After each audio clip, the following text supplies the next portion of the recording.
vous invite à faire une lecture dans l'évangile de Marc.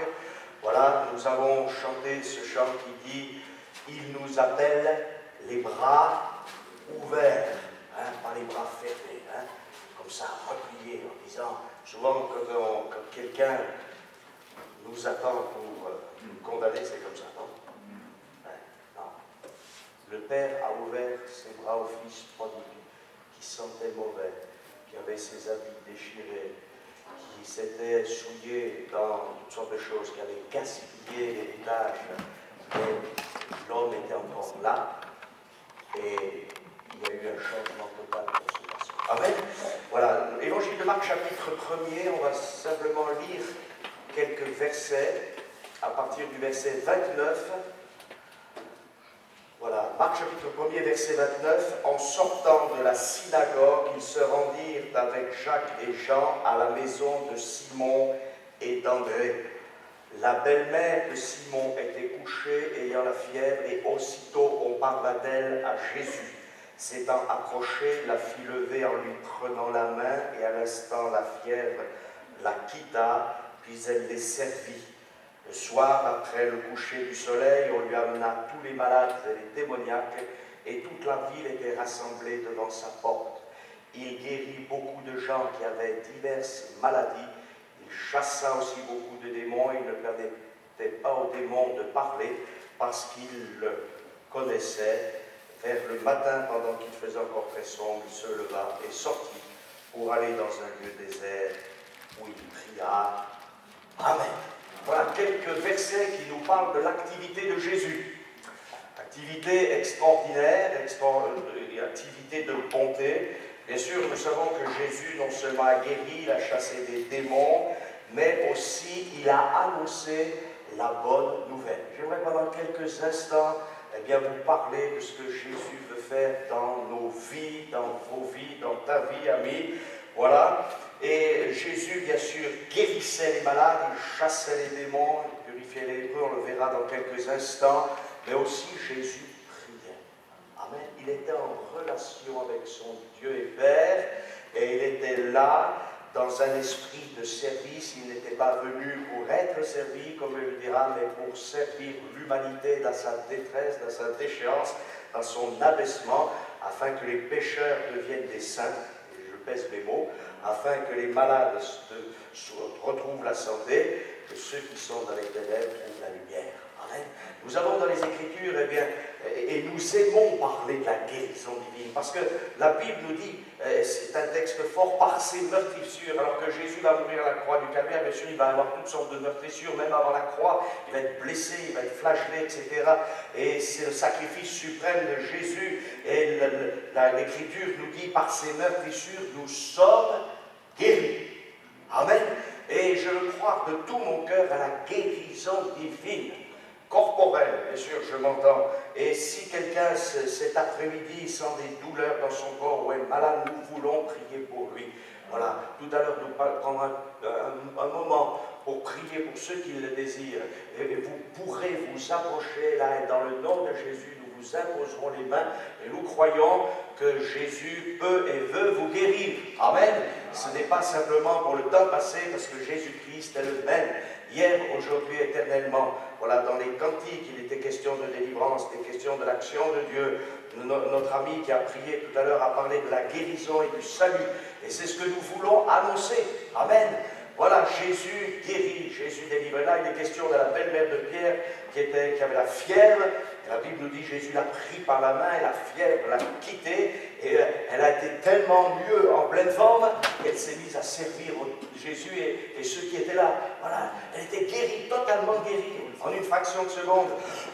Et la Bible nous dit ensuite que même après, dans le soir, les gens sont venus, on lui a amené tous les malades, tous les démoniaques, et toute la ville était rassemblée devant sa porte. On est venu près de cette maison de Simon-Pierre, là, et je vais m'arrêter un petit peu sur le début du verset 34. Il guérit beaucoup de gens qui avaient diverses maladies. Amen. Diverses maladies. Toutes les maladies ne nous sont pas citées, mais elles étaient diverses. Et nous voulons affirmer, parce que c'est la Bible qui le dit, ce n'est pas nous. Ce n'est pas nous qui avons inventé l'Évangile, ce n'est pas nous qui l'avons conçu, ce n'est pas nous qui l'avons amené dans ce monde. Il est venu de la part de Dieu, cet Évangile, en la personne de Jésus-Christ. Jésus guérit toutes les maladies. Il n'y a pas une maladie que Christ ne pourrait pas, dont Christ ne pourrait pas nous délivrer. Non, même les plus terribles comme les plus bénignes, Christ est capable de nous délivrer de toute maladie. Amen. Il y a dans l'Écriture, vous avez remarqué, beaucoup de récits où Jésus guérit des malades. Et bien sûr, toutes les maladies ne nous sont pas citées. Voilà, là, il nous est dit de diverses maladies. Mais il y a des maladies ou des handicaps qui reviennent régulièrement. J'aimerais pendant quelques instants, je ne voudrais pas être trop long, mais parler sur ces principaux handicaps qui ont été la manifestation glorieuse de Dieu. Jésus a guéri ces gens corporellement, mais qui sont pour nous aussi, au-delà d'une guérison corporelle, l'image d'une délivrance spirituelle. Parce que l'évangile, ce n'est pas simplement prêcher la guérison corporelle, c'est prêcher aussi le salut. Ce n'est pas prêcher que le salut en disant voilà, vous aurez une place peut-être dans l'éternité. Non, c'est pas d'abord peut-être, c'est sûr. Mais c'est aussi s'occuper des choses d'ici-bas. Mais notre Dieu n'est pas que le Dieu du ciel ou que le Dieu de la terre, il est le Dieu du ciel et le Dieu de la terre. Alléluia. Et ça, parfois, on n'a pas compris. 2000 ans de christianisme nous ont fait un Dieu qui était uniquement au ciel et qui était inatteignable. Ou alors, il y a les matérialistes qui ne pensent qu'à cette terre. Dieu, comme dira Abraham, votre Dieu est Dieu dans les cieux, mais aussi sur la terre. Alléluia. Et nos besoins terrestres, Dieu veut y pourvoir, je dis bien nos besoins, pas nos fantaisies, mais aussi nos besoins spirituels de cette terre qui vont jusque dans l'éternité. Amen. Alors, il y a diverses maladies.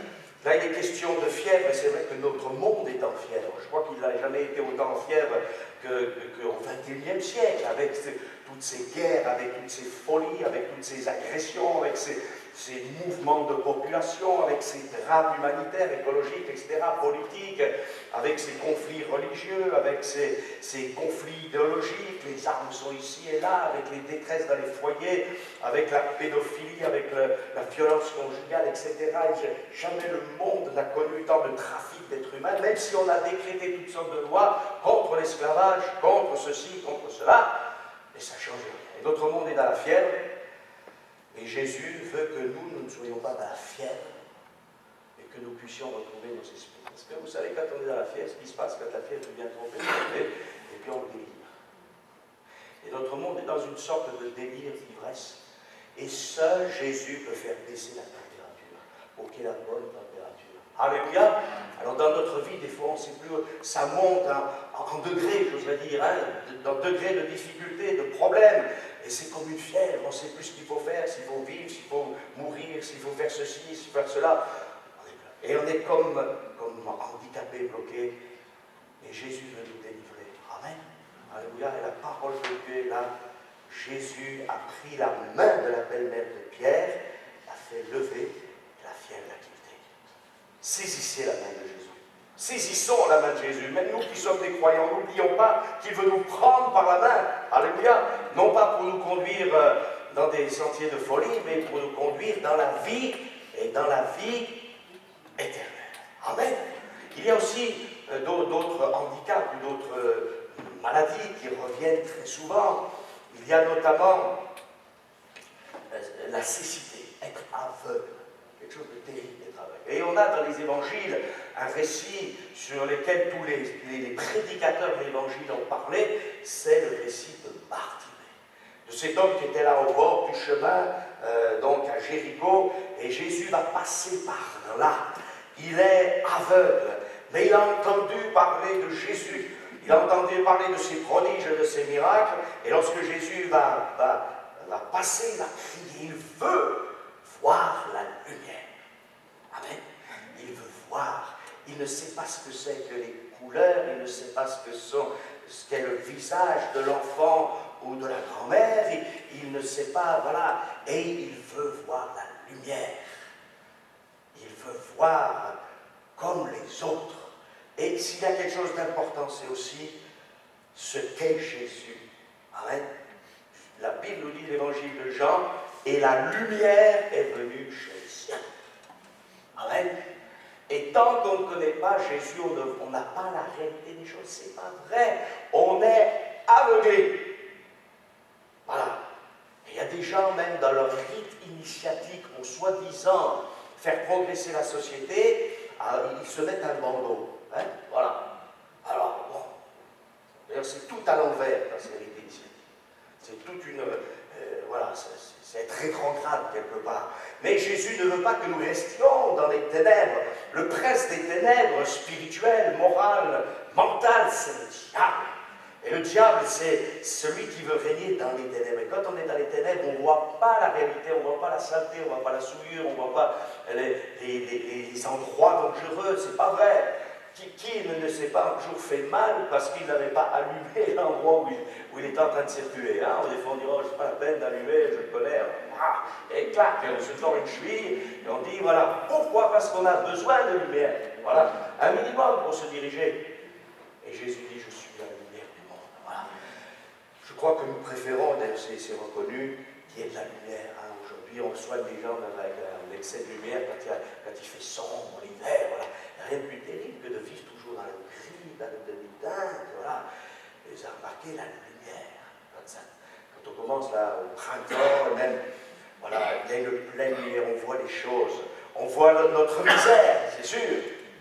Mais Dieu veut qu'on voit notre misère, parce qu'il veut nous faire sortir de notre misère. Alors Bartimée a été guéri, et la Bible nous dit qu'il a suivi Jésus sur le chemin. Amen. Alors, la lumière, nous en avons besoin. Et c'est cette lumière qui est la lumière de la vie. Amen. Sans lumière, il n'y a pas de vie. On s'étiole, on s'épuise, mais quand la lumière vient, c'est formidable. Amen. Alors pourquoi se priver? Et tout ce que je dis cet après-midi tourne autour de la personne bénie de Jésus.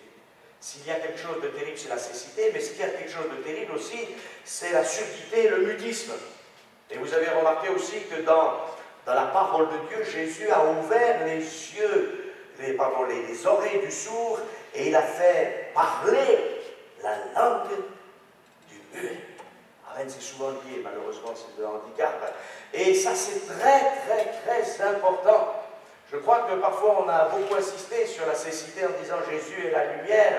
Oui, mais Jésus veut aussi ouvrir non seulement les oreilles de notre corps, s'il y a un problème de ce côté-là, mais nos oreilles spirituelles. Vous savez que la Bible dit, c'est Jésus qui s'adresse à des églises, il dit que celui qui a des oreilles entende ce que l'Esprit dit aux églises. Voilà. Et pour entendre la voix du Saint-Esprit et pour être à l'écoute de l'Esprit, il faut entendre. Vous avez remarqué qu'aujourd'hui, il y a beaucoup de choses qui rentrent qu'on n'écoute pas du tout. C'est comme si on était sourd. Voilà. Et parfois, on ne veut pas entendre. Les gens ne veulent plus de conseils de la part de Dieu, ils ne veulent plus rien. Et ils se bouchent les oreilles. La Bible nous dit que certaines personnes se sont bouchées les oreilles lorsque certains prédicateurs prêchaient. Voilà. Vous savez, je vais vous raconter une petite histoire. Hein. Ça vous fera un peu rire. Mais il y avait quelqu'un qui a dit, moi je veux bien aller à l'église, mais je ne veux pas écouter le prédicateur. Voilà. Alors, il a dit, je vais me fermer les oreilles. Mais bon, il n'avait pas de bouchon, alors il a mis ses doigts sur ses oreilles. Il a demandé, vous ne voulez pas entendre? Non, moi je n'ai pas besoin de Dieu, je n'ai pas besoin de cela. Voilà. Alors il a bouché ses oreilles, je ne fais pas. Et parfois, non seulement on n'entend pas parce qu'on est dans la détresse, parce que quand on est dans la détresse, excusez-moi, on est paumé. Hein, voilà. Et des fois, on ne peut pas entendre. Si on a décidé par parler, vous savez, Dieu est le maître de tout, alors il y a une petite mouche qui est arrivée. Et bien sûr, à un moment donné, il a fallu chasser cette mouche. Et cet homme a entendu une bribe de prédication, mais ça suffit pour toucher son cœur. Alléluia! Comme quoi, hein, il n'y a pas que les pharaons qui sont les maîtres des mouches, non, c'est le Seigneur qui est le maître des mouches. Alléluia! Et comme quoi tout lui est soumis, parce que la vie spirituelle, la vie éternelle, pour cet homme, elle dépendait bien de ce qu'il entend. Amen. Et la Bible nous dit aujourd'hui, si vous entendez sa voix, n'endurcissez pas votre cœur. Mais au contraire, que votre cœur soit malléable. Alléluia. Notre cœur, le cœur de l'homme qui est perverse, corrompu, égoïste.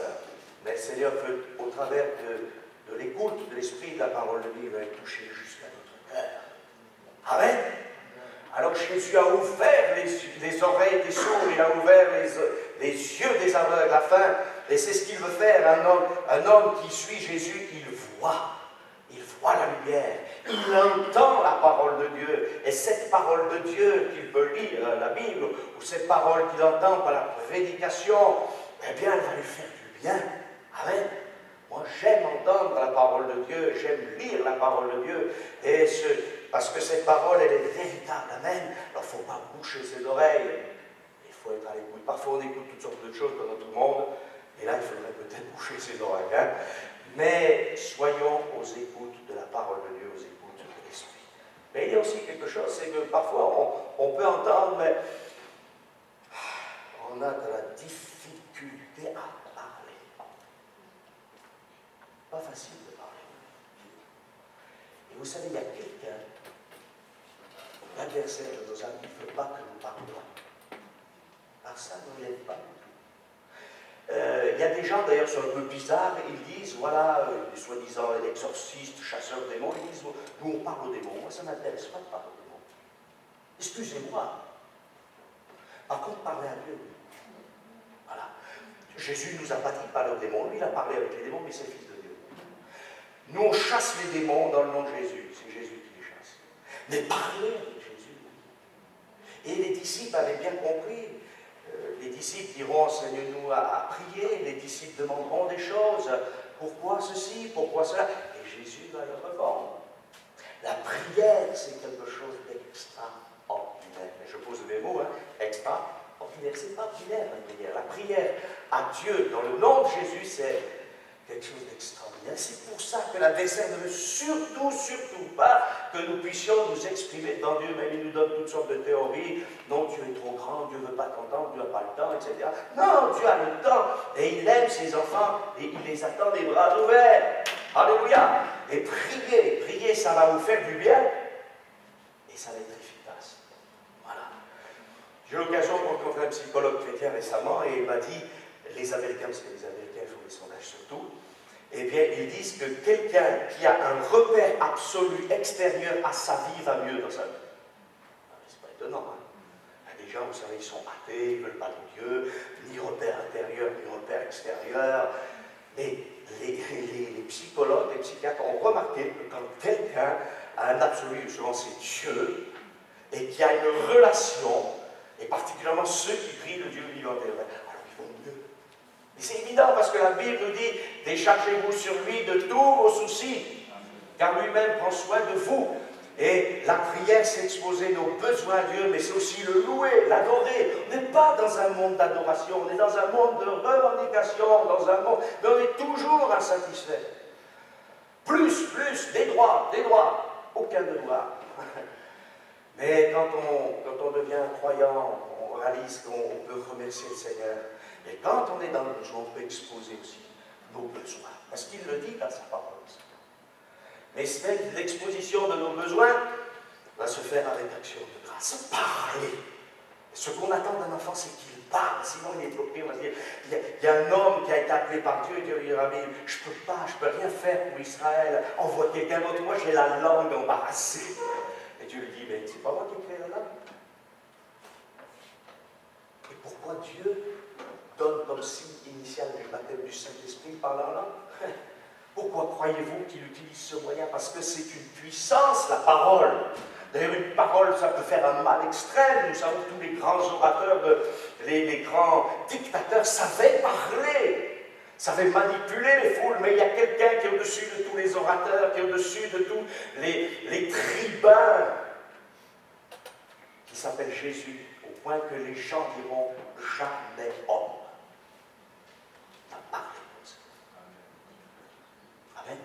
Non seulement parce que je pense que Jésus savait très très bien s'exprimer, mais le message qu'il donnait par le Saint-Esprit était extraordinaire. Et Jésus nous parle, mais nous avons besoin de parler. Amen. Peut-être pas d'avoir un flot de paroles, forcément, mais quelques phrases de reconnaissance. Déjà, c'est quelque chose d'extraordinaire. Et Bartimée était aveugle, mais il savait parler. Il a crié auprès de Jésus. Et chers amis, n'attendez pas la prière des autres. Tout à l'heure, j'ai dit qu'on prierait pour ceux qui sont dans le besoin. S'il y a quelqu'un qui est dans le besoin et qui veut qu'on prie pour lui, tout à l'heure, on priera pour lui. Mais je veux dire qu'on va prier pour lui, mais aussi avec lui. Il ne faut pas venir près d'un prédicateur d'évangile en pensant qu'il y a quelque chose de magique qui va se passer. C'est la prière, c'est votre prière qui peut changer votre vie. Amen.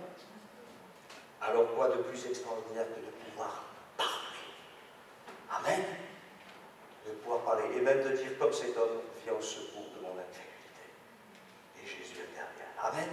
La cécité, la surdité, le mutisme, mais il y a aussi, et ça c'est une réalité, et bien le fait d'être boiteux ou d'avoir des problèmes de squelette. Hein. Et où Jésus a guéri aussi beaucoup de boiteux. Et s'il y a quelque chose qui est terrible, c'est de boiter, de mal marcher. Hein. Et Jésus a guéri les boiteux. Pourquoi? Parce qu'il veut non seulement que nous changions dans notre état, et on va y revenir aussi pendant quelques instants, mais il veut que nous avancions. Amen. On est dans un monde qui stagne, même qui recule, on ne se rend pas compte. On parle d'une société de progrès, mais en fait c'est une folie. Et je ne vais pas faire une étude biblique, bien sûr, cet après-midi, ça ne absolument pas le but, mais vous remarquerez que les hommes de Dieu, ils ont marché. Beaucoup d'hommes de Dieu. Ils se sont déplacés, toujours. Voilà, la plupart. Abraham s'est déplacé, Moïse s'est déplacé, Josué s'est déplacé, Samuel s'est déplacé, David s'est déplacé. Il a bougé, ils sont en marche. Jésus s'est déplacé. Et dans ses déplacements, il allait de lieu en lieu, guérissant et bénissant tous ceux qui sont sous l'empire du diable. Amen. Mais ce n'est pas tant son déplacement sur la terre qui est important. Quoique, c'est le déplacement du ciel sur la terre et de la terre au ciel. Ce que très souvent dit, Jésus est descendu, mais il est remonté aussi. Alléluia. Et il reviendra pour prendre ses enfants pour qu'ils soient dans le ciel. Amen. C'est ça la vie du Saint-Esprit. C'est ça le programme de Dieu. Amen. Alors boiteux, oui, on peut l'être. Et c'est difficile, c'est fatigant. Jésus guérit. Les chevilles du boiteux du temple ont été transformées au nom de Jésus. Pierre et Jean ont prié, c'est vrai, mais c'est Jésus qui a fait le miracle. Et cet homme, complètement guéri, va même se mettre à sauter. Vous imaginez, ça veut dire que quand il est tombé sur ses pieds, tac, c'était solide. Hein. Voilà. On va dire quand même, monsieur, il a osé sauter, presque danser dans un lieu religieux. Oui. Mais écoutez, moi je comprends. Hein. Alléluia. Ah ouais. C'est normal, c'était la joie. Et Dieu veut la joie aussi pour nous. Amen. Quand on passe des ténèbres à la lumière, d'un état boiteux à un état de marche, ne peut que renverser ses lèvres. Et puis il y a cette femme aussi, dont nous parle l'Écriture, qui était courbée. Elle ne pouvait pas se redresser, elle marchait comme cela. Et elle avait certainement soif de Dieu, elle aimait venir à la synagogue, mais elle était tenue par la puissance de l'adversaire, et elle ne voyait que le sol. En quelque sorte, elle ne voyait que les choses de la terre, elle était bloquée. Elle était comme sous un fardeau. Si elle avait eu, je ne sais trop quoi, comme fardeau, comme sac rempli de pierres, elle était là, courbée sous la puissance de l'adversaire, et parfois on est bloqué, on ne peut pas se redresser. Ah ouais? Qui va nous redresser? Il n'y a que le Seigneur qui peut redresser. Amen. Et d'ailleurs, on ne se rend pas compte, mais l'un des programmes de Dieu, pour chacun d'entre nous, c'est la droiture. Morale, mentale et tout ce que vous voulez. Voilà. Que l'homme qui a été courbé par le péché, qui a été tordu par le péché, se relève et soit à nouveau droit. Soit un véritable être humain, avec toute sa dignité. Amen. Et cette femme, eh bien, elle était là esclave, et Jésus l'a guérie. Amen. Alors parfois, nous, on est peut-être bien debout physiquement, mais spirituellement, on est comme cette femme. Moralement, on est comme cette femme. Mentalement, peut-être aussi, on est comme cette femme. Qui va nous délivrer? Le Seigneur. Encore une fois de plus. Et il veut que tout se redresse dans notre vie. Amen. Ça, ce sont des images de maladies qui parlent dans le domaine spirituel et moral. Mais il y a aussi quelque chose que Jésus va faire. C'est qu'il va d'abord délivrer les gens qui sont possédés, comme aussi cette femme qui était tenue par la puissance de l'adversaire. Il nous délivre de la puissance de l'adversaire. nous changeons de camp spirituel, mais aussi il va nous purifier.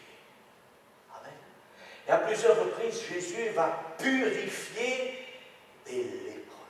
Voilà. Et ça, c'était particulier. Les boiteux, les gens qui étaient courbés, les gens qui avaient des problèmes de langage, des problèmes d'oreille, des problèmes de cécité, c'était une chose, mais ils n'étaient pas exclus de la société.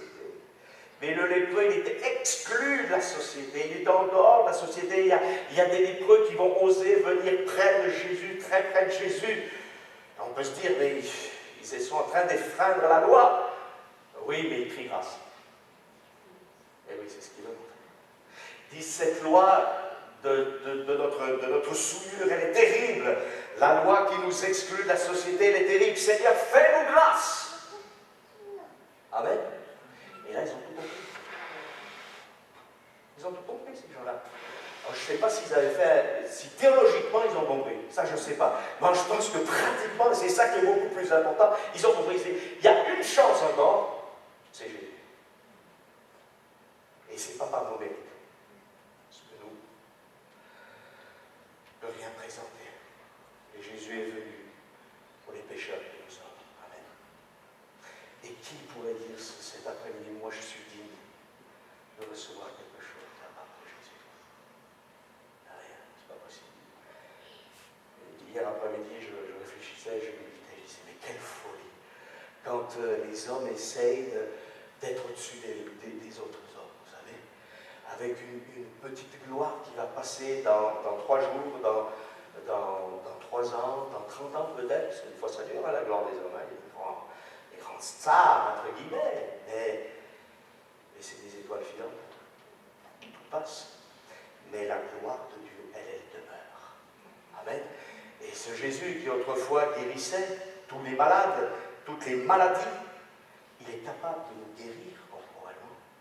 Il est capable de nous guérir dans notre être intérieur, qui est plein de souffrance, de frustration, de détresse, peut-être même des mensonges du diable. On a besoin d'être délivré. Délivré de cette surdité, de ce mutisme, délivré de cette cécité, de cette difficulté d'avancer dans la vie, délivré de ces fardeaux qui nous écrasent, mais aussi délivré de notre nature pécheresse. Amen. Et Jésus a purifié des lépreux. Amen. Et il a osé même les toucher. Amen. Ce qui n'aurait pas dû se faire. Et en général, quand le mal est là, c'est le mal qui remporte des victoires sur le bien. Et quand Jésus est là, c'est le bien qui remporte des victoires sur le mal. Alléluia. Jésus est venu, et cet après-midi encore, que tu sois un chrétien de longue date ou une personne qui cherche eh bien, la vérité, il te faut Christ dans ta vie. Il n'y a que lui qui peut faire quelque chose. Et quand on lit ce qu'il a fait, il a versé son sang pour que nos péchés soient effacés. Amen. Qu'ils soient pardonnés. C'est ce qu'on appelle la rémission des péchés. Tout a été remis. C'est fini. Alléluia. Et ce poids tombe. Jésus nous purifie, nous délivre aussi de tout ce qui est mauvais, que ce soit vice, que ce soit addiction, que ce soit même peut-être perversion, que ce soit eh bien, mauvais caractère, mauvais tempérament, toutes ces pratiques du péché. Il commence à nous libérer, à nous délivrer, et on peut être là dans sa présence. Amen. Voilà, c'est ça le programme du Seigneur. C'est ça. Et c'est ça, il n'y a aucun programme humain qui peut le faire. Voilà. Alors, ce Jésus aussi, il a fait une dernière chose. Et ça, c'est la plus grande des victoires. C'est la victoire des victoires. C'est qu'il a ressuscité des morts. Amen. Ça, c'est la conséquence de toute maladie et du péché. Il est mort pour que nous puissions ressusciter. Alléluia. Nous le voyons près de la veuve de Naïm, il touche le cercueil, le garçon se relève, il parle. Lazare sort de son sépulcre, il prend la main de la fille de Jairus et il la fait lever. Alléluia. Et ça, c'est ce que Jésus veut faire pour chacun d'entre nous. Parce que la Bible nous dit que tant que nous ne connaissons pas le Seigneur, nous sommes comme morts. Bien que vivants, nous sommes morts dans notre péché. Et Jésus veut nous faire sortir de notre tombeau, nous faire sortir de notre cimetière, nous faire sortir de nos idées de mort, de nos pensées de mort, ou de nos frayeurs en face de la mort, parce qu'il est le prince de la vie, et il a accepté de mourir. Oui, par ses meurtrissures, nous sommes guéris. Par son sang, nous sommes purifiés. Alléluia. Et par sa résurrection, nous sommes justifiés. Alléluia. Et nous pouvons dire Alléluia, Alléluia, Alléluia, gloire à Dieu, parce que je suis indigne de toute chose, et je sais que mon Rédempteur vit. Alléluia, comme nous l'avons chanté, il peut vivre en nous par le Saint-Esprit, et là c'est ce qu'on appelle la vie nouvelle en Jésus-Christ, la nouvelle naissance. Il a tout changé, il a tout transformé, et il va continuer encore à nous changer, à nous transformer, à nous modifier pour la gloire de son nom. Amen. Alors voilà le programme de Dieu. Et peut-être que certains l'entendent depuis 30 ans, depuis 40 ans, mais vous êtes d'accord avec moi qu'on aime se le rappeler. Amen. Qu'on aime l'entendre comme tout à nouveau. Et aussi, eh bien, si c'est la première fois, eh bien, on le découvre. Et j'espère que vous allez saisir aussi ce programme de Dieu pour vous, parce qu'il est pour chacun, chaque être humain, quelle que soit sa condition, sa situation ou ses origines, il est pour chacun d'entre nous. Amen. On va prier. Amen. Voilà. Avant de devenir un chrétien,